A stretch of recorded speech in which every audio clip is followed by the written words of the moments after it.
Welcome to our latest episode of Manrina's Mentorship podcast.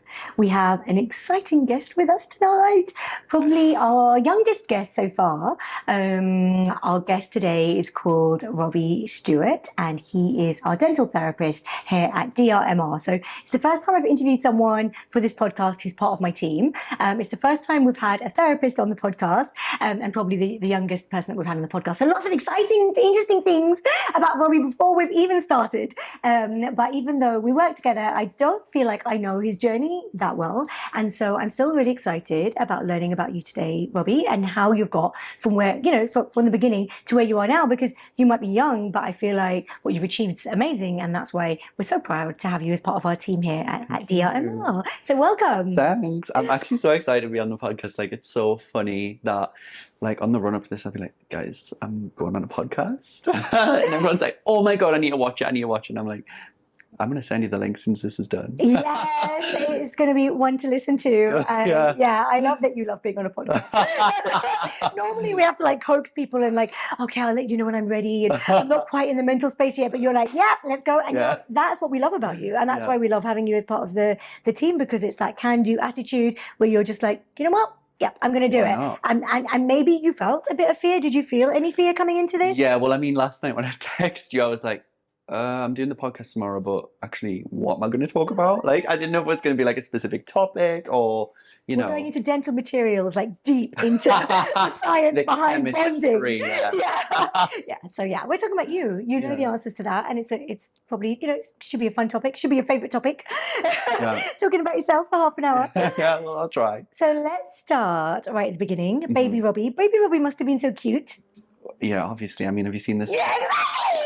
Look at you now. You must have been so cute as little Robbie. So tell me about that. Tell me about how baby Robbie came to decide to be a dental therapist.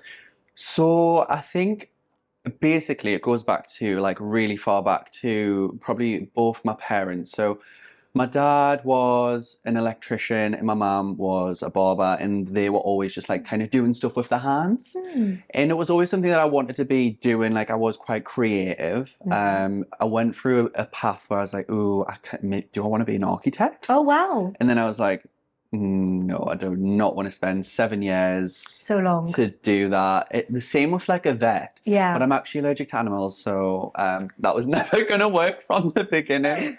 But yeah, so I love that you still considered it. Yeah, I did, but Yeah, like, I would still, like, don't get us wrong, I had animals, pets, dogs, cats. I'd cuddle them and I'd come out in the biggest rashes, but I loved them that much that I was like, I don't care. Oh. But anyways, creative. Yeah. Doing things with my hands, that sort of stuff. And then it got to probably like I'm going to say year 9 in school. And I was like, you've got to think about your options and whatnot. And it was just a total coincidence that one of my friends in my science class was like, I want to be a dental hygienist. And I was like, what's a dental hygienist? Like, I know there's dentists and stuff like that, but what is a dental hygienist? And then she told me about it, and it was coincidentally just before we started year 10, and I was like, do you know what, we have to do work experience. So I'm going to do work experience in a dental practice. And when I was shadowing the hygienist there, she was telling me that actually she was a therapist. Oh. But this was obviously however many years ago, so it wasn't like big. Like, she was mainly treating patients as a hygienist. And then from then I just knew like that is exactly what I wanted to do. Yeah. And I was just really focused on doing that. So then went to like a Newcastle open day. And yeah. Was it very competitive? Really competitive, yeah. Apparently, the amount of people that apply versus the amount of spaces is more competitive than dentistry. Wow. But it's because a lot of people who are applying as well, like dental nurses. So I feel like there's a wider cohort that definitely kind of group together. I know so many dental nurses who like really just want to be hygienists, not even necessarily therapists, but just not just hygienists, but hygienists. And they just can't get in, and year on year they keep applying, and you see them, and they, they'll come for interviews, or you'll talk to them, and they'll be like, I need to let you know I'm applying for hygiene, but I've been applying for the last 3 years, so I don't know when I'll get in or if I'll ever get in, but you need to know that's what I want to do. So there is such a demand for it. Well, actually, there was when I was doing work experience at the dental practice, when I was like, what, 16 I must have been, or maybe just a little bit younger, there was a dental nurse there who was trying to get on the course. Now, bearing in mind, I went through all my A-levels, and she's then been applying. She never got in to study therapy. And then in my third year, I seen her, and she was in first year of dentistry. Wow. And I was like, oh my God, like, what happened? And she was like, yeah, well, I just applied for it this year, and I got in. I was like, that is insane. Like, you know, you spent so many years trying to get into this one course, and now you're studying dentistry. Like, that is amazing. That's like, go you. Yeah. But like, it just goes to show, like, I think now it's probably, it's still competitive, but when it was my cohort, there was only 10 people. No. Yeah, 10 people in my cohort. And then one moved into dentistry after first year. No way. And one dropped out. So there was only 8 of us that graduated. Was it a separate hygiene course? No. It was just this therapy and only 10? Yeah. Well, now I think there's about 25 in the Newcastle course, and at 25 to 30, I'm sure there's something like so, that. Robbie, did you just get straight in? Yeah. The first time you applied? With 10 people, only 10 people, and at Newcastle where you lived? Yeah. Isn't that... I don't want to say that's lucky, because I don't believe in luck. Like, I think you make your own luck. But, like, whoa. Well, as well, when I was... before I had even came to the interview, and during my process of knowing that I wanted to go to Newcastle and study therapy, I had been messaging the course lead to say, look, I'm a student doing A-levels, tell me what's best to do, how to get in. Wow. And on that day, that person interviewed me. Amazing. And I thought, the stars just aligned there. It aligned. It was meant to be. Yeah. I did the King's therapy interviews this year. And I interviewed 6 people in one day and one afternoon. And it was so obvious to me that 3 of them, there's no way that these 3 are ever going to be therapists. And you know, you kind of almost wanted to say to them on the interview, like, just don't. And then of the other 3, all 3 of them were really good potentials, but 2 of them were so good, and one of them was so good that I wanted to offer her a job then at the interview. Like, I wanted to be like, you are getting in, you are going to do therapy, and when you graduate, can you call me? I'm actually going to sponsor you. Yeah, exactly. Like, let me just take you now. You know, and it's amazing. I thought that was amazing, because I kind of went into that thinking, how will I know? Will I know? You know, what does it take? Like, I spoke to Zara, our hygienist. I spoke to Kat, and the dental therapist, before interviewing these people, to be like, okay, what am I looking for? What constitutes a great dental therapist? To make sure that I was making the right decision, and also not just, not clouding it and using my own like idea of what is involved in that profession, or how you would choose a dentist. It's not necessarily the same thing, although it's really similar. But it was amazing how obvious it was. And I can see how you going into an interview, just in the same way that we very quickly hired you to join us here and then made you team member of the month this month. You're very charismatic, and you can see that you're hardworking, and you can feel your drive, and you can see that you're polite, and you're all those things that you're just like, I'm going to bank on you because you're not going to let me down. Like, you're very that. So that's, I understand that you got straight in. That's very cool. Well, I am very grateful. Like, I don't think I could have went anywhere else but Newcastle. And now, like, I look at my hometown and I'm like, I love it. Like, it's to me, you know what it's like. Home is home. But I'm here now, exploring other places. But before you came to London, you went travelling. So tell us about that. So I went to Australia, and I was working in Australia for a little while. As a dental therapist? As a therapist. Wow. So over there, you register as an oral health therapist. Okay. Their scope over there is actually wider than the scope here. Wow. And it's so frustrating as well, because you just know silly things. Fixed retainers. That's so ridiculous. Silly. Put a fixed retainer on, but you can bond a whole patient's mouth. Exactly. And, you know, it's on the fence about Invisalign bond-ups. Like, you know, some, like DDU will be like, if you've been trained, go for it, do it. It's adding composite on, you fit in your liner, go for it. But then other indemnities aren't like that. But the scope is a lot more flexible there, and I think that's the way it should be. And I hope that's the way it goes. But who knows? Have they had oral hygiene therapists? Is it oral hygiene therapists? Oral health therapists. Oral health therapists for longer, like than us, or been using them for longer, do you think? You know what? I'm not 100% sure, but I know they do oral. So they had dental therapists that were really well utilized within the community projects, because obviously you've got the outback, the different kind of territories, and Australia is so big that there's just not enough people there to provide the service. So they use the dental therapists to go out there and do all of these missions to do the Did you do those then? No, but I really wanted to, because I was only there for 5 months, and I did get offered a locum position. So basically, it's FIFO, so fly in, fly out. Yeah. And I did get offered a position when I was there, but I knew I was going to be coming home, so I was like, it's not going to work out, and I didn't want to, lead someone on and say, yeah, I'll have the job, knowing that I was going to come back. Yeah. I just felt like that was a waste of time. But yeah. Yeah. So how long did you work as a therapist before you left for Australia? 6 years. Oh, a long time. Yeah. So I was confident in my scope here before I went. And I know people who maybe haven't had as much experience in the UK. And I think having been over there, having the experience in the UK really makes you excel as a clinician over there, because I actually think it's a really tough job here. Yeah. Whereas over there, it is a lot more relaxed. I mean, it's high. It's kind of like private dentistry. There's a lot of time with patients. There's all of the practices, well, the ones I worked in, they all had specialists there. You would refer to the specialist and whatnot. It wasn't any of this NHS dentistry where it's like, you've got 15 minutes, you need to do this checkup, and if they've got a code 2, well, you best get your scaler out. Yeah, right. Yeah. The NHS is hardcore. Yeah. So, yeah, you were doing that. Yeah. And then what happened then? So you came back, and then what made you decide to come to London? You left your Newcastle. Yeah. So I was in Newcastle, came back from Australia. I was working in Newcastle, was in an predominantly NHS practice with like a mixture of private as well. But my diary got filled as I was a kind of just temp in there, because I was meant to go back. Oh. Yeah, I was meant to go back there in last September. Back to Australia? Yeah. Oh, you just went for a bit?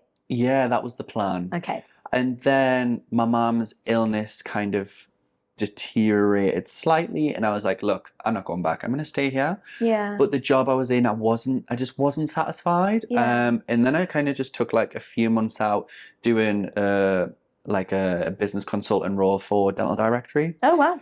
So that kind of got me industry experience, which I'm actually so thankful for. Yeah.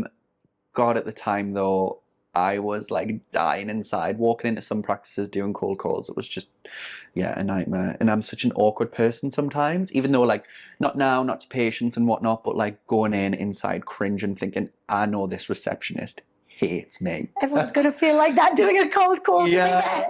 I can't imagine anyone that doesn't. You're walking in and be like, oh. I know, I mean, so that was kind of one part of it. And then the move specifically got triggered after January when my mum passed away, and then I was like, look, something needs to change in my life because I'm not happy. And having that over the top of you, like you're already so unhappy anyway, so why make yourself more unhappy being somewhere where you're not completely satisfied? Yeah.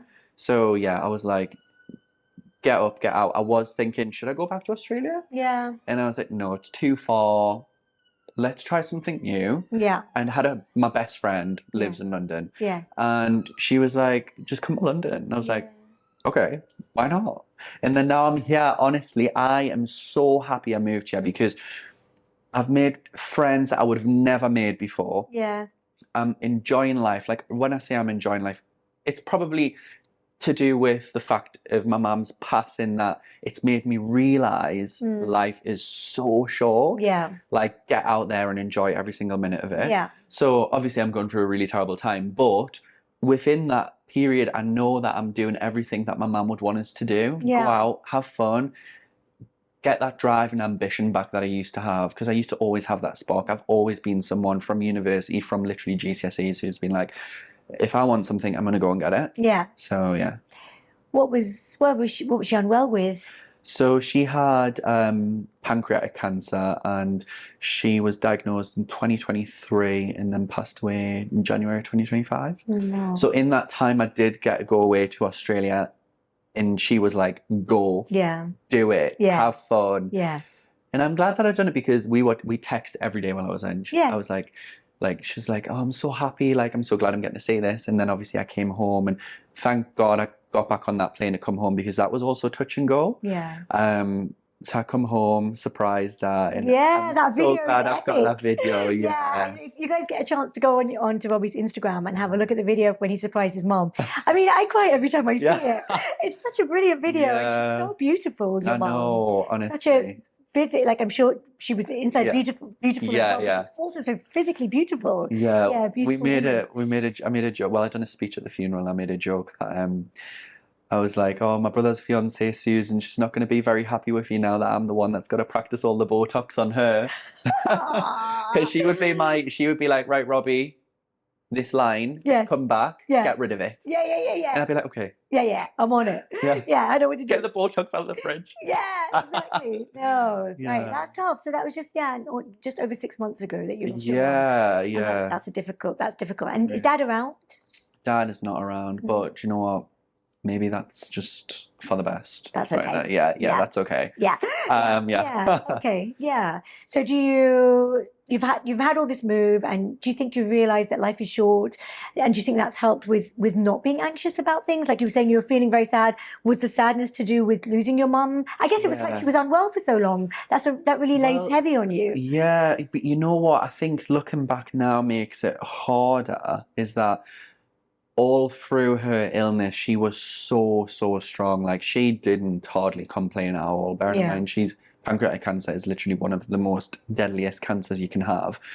The survival rate is so low. She just missed the boat for kind of a resection of like half of her stomach and the pancreas and whatnot. So we were totally wounded about that. But she kept that mental spirit up. It wasn't until really November, just last November, where she started to become very tired, and then was not struggling. I wouldn't say struggling, probably internally struggling, but would never tell me. No. And don't get us wrong, she had been in and out of hospital with infections because she was on chemo. But she always was like, "Right, I'm out of hospital now, and I'm not sitting in this house doing nothing. So we're going to the beach. We're going for a walk." Amazing. She would really be strong out. attitude. Because she lived with me. So she moved into my house before the diagnosis, because I was going to Australia originally. It all got delayed because of that. So I mean, we basically lived together for my whole life, apart from when I was at university. So you feel like now you're trying to live like life's too short to worry about things, and you're living your life more to the to its fullest. It's what lessons do you think you learned? I think I look at things a little bit differently, because I'll hear people, you hear people complain about certain things, and I just want to shake them and be like, "Look, this is so superficial." And like, we're literally on a massive planet where actually that worry is so insignificant. And life is so short, because I could have swore down on my own life that my mom would probably have outlived me, because she was so fit. We used to go to the gym together, we'd go on runs together. And I just think, so that my outlook on life is very much grab it by the horns and live it. Good. Okay. So what's next? What's next for Robbie here? What are we doing for living life? Oh God. What's the 5-year plan? Is there like 5-year plan? Oh, a 5-year plan. I kind of really want to master my skills further in terms of career pathway. 100%. Travel more. And you know what? I love London so much. I'd love to be able to buy somewhere in London, but God, it's so expensive. Oh, it's so expensive. I'm like, I need to win the lottery, or enter one of those Omaze with win the £1 million. To be fair, I enter those once a year. I'm like, oh, that 5 million, in the Cotswolds, I'll have that. Literally. Yes, I think that is probably my plan. Like, really focus on my career. Like, I'm in a great position right now, working at DRMR at my other practice, and the you work with NSK. educator role at NSK. And I just think like this is kind of exactly where I want to be right now. So who And you're knows? doing great with your bonding. You're going a lot of courses and Yeah, learning new techniques. You're always keeping up to date with pushing your, you really using your scope of practice to do I all mean, the treatments there. in my other practice, my principal Shubra, she must literally just think whenever I walk into that door, what is this boy going to say next? Oh, really? Because I've always got like a new idea or something, and she's like, right, here we go. Yeah, here we go. Principals love that. Like, okay, what are we doing? Yeah. I think, you know. I'm like, so is there like a composite polishing protocol that we should have in place? Like, maybe we should make that for the business. That's going to generate more revenue. You know, we've got these patients here. We should really be doing something with them. Yeah. It's like a long-term plan. Yeah, you know, nice. continuing that revenue. Polishing, good idea. Yeah. Yeah. And just so on, stuff like that. Yeah. And I love trying new toys. A bit like you. You're always like I do love all my innovative toys and playing with I don't know, they make laser girl. The laser girl, I like it. Laser lady. Yeah. Laser woman. Yeah, laser woman. Or Wonder Woman. Yeah, laser woman. Laser. Yeah, okay, I like it. Yes, we should use that more.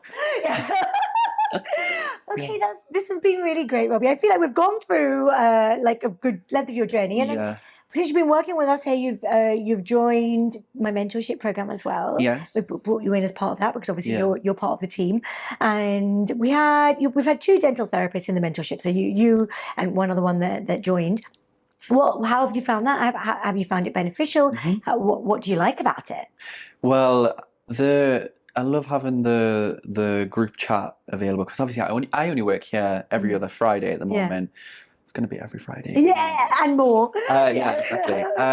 But having that WhatsApp group and seeing all of the cases and posts put in is really, really good for kind of just learning on the spot and also reflecting on your own work. Then you've obviously got the online portal, which has got learning material on, and it's also got a lot of material that these associates who are maybe transitioning into their own brand have available to hand to create their own projects within the practice. So yeah, I think it's a really good thing. My first study day is going to be coming up in digital September. Smile design, which I'm really excited for. Yeah, that's going to be good. Yeah, it's going to be really good. Lovely. So I guess wrapping up from our lovely chat, do you have some advice that you could give our listeners moving forward, what you've learned so far, some wisdom that you'd like to share? Okay. Yeah, Robbie wisdom. Looking at the camera. Yeah! Straight to camera. Yeah, no, so I would say the biggest thing, which I often find a lot of people don't take on board very well, is feedback. And I think if you can take it on board, like I constantly ask for feedback, and it's probably maybe at the point where it could annoy people a little bit, not annoy people, but I'm constantly looking for feedback. I'm constantly reflecting on my work that I do. I'm taking the photos, I'm looking at them and, learning lessons. Yeah. And I think if you can get yourself in a practice, if you're an associate where you have that team where you're all on the same kind of page and you're all striving to do the highest standard of dentistry and you can like bounce ideas off each other and give each other feedback. I often find when I've worked in other practices that associates amongst each other can be quite standoffish. And I think it's so important to work, like come together as a team and don't think like, oh, well, he does it that way, I'm not doing it that way. Like this is my way is the best. Yeah. There's a lot of that in dentistry. A lot of that. Give it a go. It's not going to kill you. It might kill your ego for 5 seconds. Oh no! But it won't kill you. Give it a go. So take the feedback on board and just try new things working as a team. Yeah, that's really great advice. Thank you, Robbie. Well, thank you for spending time with us today. It was nice for our listeners to get to know you a little bit better. And guys, we will see you back 1 month's time for the next one.